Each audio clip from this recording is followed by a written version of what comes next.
देश में इस वक्त चुनाव की सरगर्मी है। देश भर में 19 अप्रैल से लेकर 1 जून तक 7 चरणों में लोकसभा के चुनाव होने हैं। पहले और दूसरे चरण के नामांकन की प्रक्रिया समाप्त हो गई है। पहले चरण में 21 राज्यों की 102 सीटों के लिए 19 अप्रैल को मतदान होगा। वहीं दूसरे चरण में 13 राज्यों की 89 सीटों के लिए 26 अप्रैल को लोग वोट करेंगे। 2 चरणों की नामांकन प्रक्रिया पूरे होने के साथ 191 सीटों के मुकाबलों की तस्वीर साफ हो चुकी है। कई सीटों पर चेहरों ने सियासी लड़ाई को दिलचस्प बना दिया है। कई जगह पर परिवार के सदस्य ही आमने सामने हैं। महाराष्ट्र की बारामती सीट पर रिश्ते में ननद भौजाई का राजनीतिक मुकाबला दिलचस्प हो चुका है। यहाँ राष्ट्रवादी कांग्रेस पार्टी ने सुनेत्रा पवार को लोकसभा चुनाव 2024 के लिए उम्मीदवार बनाया है। सुनेत्रा महाराष्ट्र के उप मुख्यमंत्री अजीत पवार की पत्नी है। वहीं सुनेत्रा के खिलाफ उनकी ननद सुप्रिया सुले चुनाव मैदान में है। सुप्रिया शरद पवार की बेटी है। बारामती लोकसभा क्षेत्र की मौजूदा सांसद एनसीपी की सुप्रिया सुले हैं। 2019 में सुप्रिया ने भाजपा के कंचन राहुल कुल को हराया था। पश्चिम बंगाल की बिष्णुपुर सीट पर पूर्व पति पत्नी के बीच सियासी महामुकाबला है। बिष्णुपुर में वर्तमान भाजपा सांसद और सौमित्र खान फिर से मैदान में हैं। तृणमूल कांग्रेस ने यहीं पर उनकी पूर्व पत्नी सुजाता मंडल को टिकट देकर मुकाबले को रोचक बना दिया है।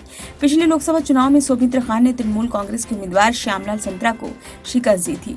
हरियाणा की हिसार सीट पर मुकाबला चौटाला परिवार के बीच होने की उम्मीद है। भाजपा ने यहाँ ओपी चौटाला के बेटे रंजीत चौटाला को मैदान में उतारा है। रंजीत निर्दलीय विधायक और हरियाणा सरकार में कैबिनेट मंत्री रह चुके हैं। भाजपा में शामिल होने के बाद उन्हें हिसार सीट से मैदान में उतार दिया गया है। वहीं इंडियन नेशनल लोकदल ने सुनैना चौटाला को मैदान में उतारा है। सुनैना इनेलो की महिला विंग की प्रधान महासचिव हैं। रंजीत चौटाला सुनैना चौटाला के रिश्ते में चाचा ससुर हैं।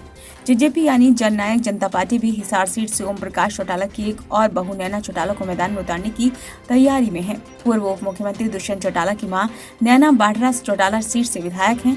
2019 में भी इस सीट से चौटाला परिवार के दुष्यंत चौटाला जजपा के टिकट पर चुनाव मैदान में थे। हालांकि इस चुनाव में जीत भाजपा के उम्मीदवार बृजेंद्र सिंह को मिली थी। बृजेंद्र हाल ही में भाजपा छोड़कर कांग्रेस में शामिल हो गए और पार्टी के उम्मीदवार भी हैं। आंध्र प्रदेश की कडप्पा लोकसभा सीट पर भी परिवार वालों के बीच भिड़ंत होनी है। कांग्रेस ने वाईएस शर्मिला को अपनी पारिवारिक गढ़ कटप्पा सीट से उम्मीदवार बनाया है। शर्मिला आंध्र प्रदेश कांग्रेस इकाई की प्रमुख हैं। तो कांग्रेस के पूर्व मुख्यमंत्री वाईएस राजशेखर रेड्डी की बेटी और वाईएसआर कांग्रेस पार्टी प्रमुख वाईएस जगनमोहन रेड्डी की बहन है। इस चुनाव में शर्मिला अपने चचेरे भाई वाईएस अविनाश रेड्डी से मुकाबला करेंगे। अविनाश रेड्डी को वाईएसआर कांग्रेस ने मैदान में उतारा है। 2019 से सीट पर अविनाश रेड्डी को जीत मिली थी। वाईएसआर की तरफ से उतरे अविनाश ने टीडीपी के आदित्य नारायण रेड्डी को शिकस्त दी थी। ब्यूरो रिपोर्ट, नई दिल्ली।